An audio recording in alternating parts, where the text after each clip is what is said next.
What's going on today, guys? All right, so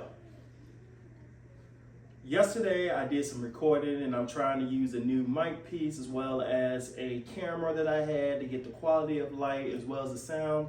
Got ready to upload and absolutely no sound, and the vision looked a little bit blurry. So that being said, this morning when I woke up, I'm about to go ahead and move all of my naked root planters. I'm about to put them over here in the corner where they're usually at. Now what I'm doing is just going to refill the water reservoir, and we're going to go back and forth, and I'm going to insert in the clip so you can see what was going on. Although I did lose sound and the quality is a little iffy, it's still some good stuff in there, and I do want to share with you all. So, hey guys, welcome to my channel where if you know, you can grow. So let's erase our doubt and let's pay attention, because with Sean, it's always something you learn. Alright guys, so here we are. So I'm just here describing my Samantha and how I've had a great success in it being in this naked roots pot. Now the purpose of this pot is to allow some type of aeration to be able to go through and help oxygize those roots without you dealing with the root rot. You know, we all hate root rot. So this kind of takes that off the plate. Now there is a way that you have to do this when you initially set this up that requires what kind of plant it is to how many days this pot would need to dry out before you refill the reservoir up with water, but that's tailored to the specific type of plant, and that's something that we could talk about for another video. First, let's just go ahead and get into this. Alright guys, I am extremely excited to go ahead and crack into this box because I've had it probably about 3 or 4 weeks. After I ordered it, I realized I had birthdays, vacations, holidays, back to schools, all of this coming up, and I knew I wanted to be able to allow myself some time to open the box and actually put the plants to use.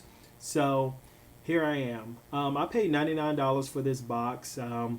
Unless you have a lot of small plants, I wouldn't recommend you go with this kit because it's a lot of pots in here that can become useless, which kind of is a waste of money.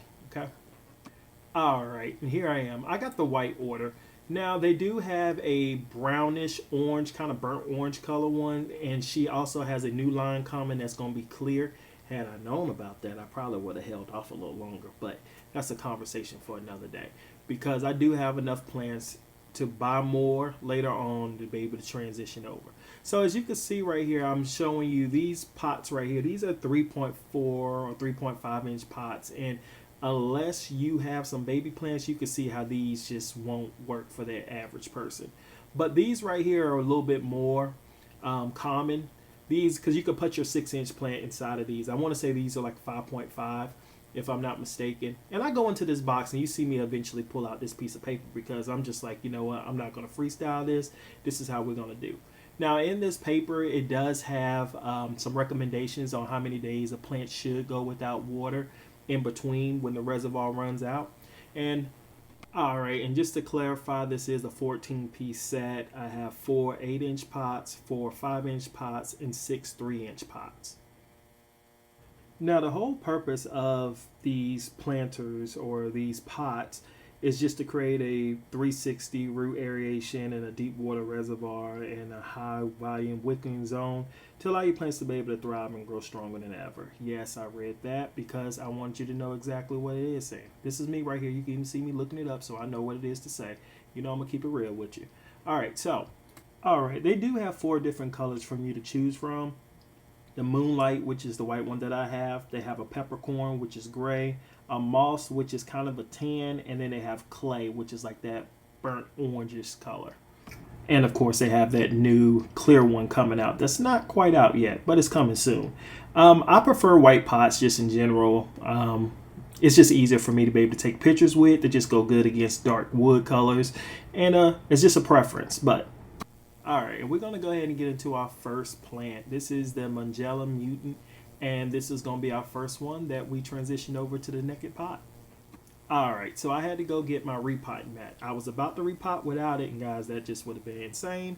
But anyway, what we're going to do is just go around this pot and kind of just break it up to make sure that when we get ready to take this plant out, that we don't have any roots attached and ruin this plant for no reason.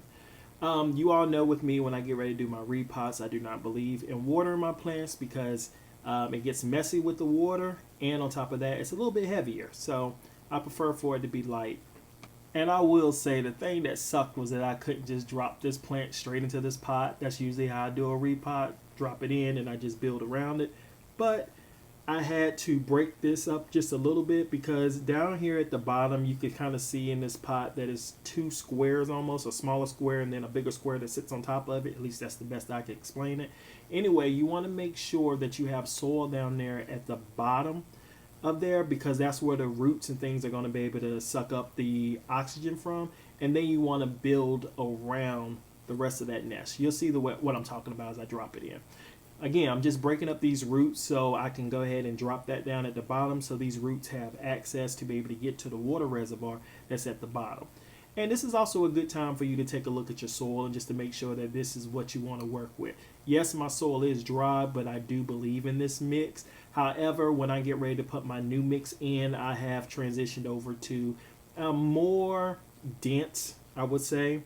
Kind of getting away from the traditional just pot and soil because those right there just cause a lot of root rot. So you definitely see a very, very airy mix that's going to have perlite size 3, a little bit of orchid bark, some charcoal, and I also have another type of tree bark in there as well. And the guest of honor is now here. This right here is just an easy mix of perlite, a little bit of bark, charcoal, and it's another type of bark that is in that bag as well. This is just an orchid mix, guys. Orchid mix. That's what you can buy this from out the store. And you can add a little bit of soil to it if you like. I know I still like a little bit of soil, but what I'm doing is just allowing the soil that comes into the repot that I'm going to transition out of, I'm just going to break that into the new mix that I have. I do have a very, very fine amount of pot and soil, but we're talking about like 5% if we're talking about this mixture right here. So again, you can see in comparison to the old one to the new mix, and it makes a big, big difference. So I'm going to put this down here at the bottom because I want to make sure that those roots actually grow down to be able to come out of there so they can suck up that water that I am going to have in that reservoir. And I built it up to that bottom part of that square that I was talking about. And now what I'm going to be able to do is to be able to just drop this plant inside of here and kind of just build around here. And all I'm doing is just building around to the top of the rim, as you can kind of see me just dropping it in. And I'm just doing a tapping motion just to make sure it all goes around. Again, guys, it does have a little bit of soil that's already in the pot that was in there before. And I'm just allowing my mix in here that's going to allow it to be more airy because I believe in it and it's really good. All right, and just like that, guys, that's the end of it. All we need to do now is just fill the water reservoir up at the bottom through the little sunshine holes, and you're just going to fill it up to the top of that sunshine, and you're going to be good with it. I proceed to do all of my plants like that. You can also take these out so that way you can see what the plant is looking like as far as root wise in between the waterings. If you want to know, I'm that nosy enough to do it, so I would definitely recommend it.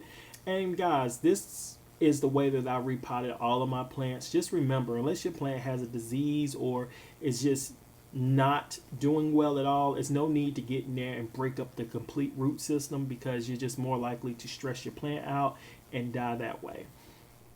All right, guys, and this is the best part about it all. I was a little worried that this rack was going to lean all the way out. I got to put another screw or something in there.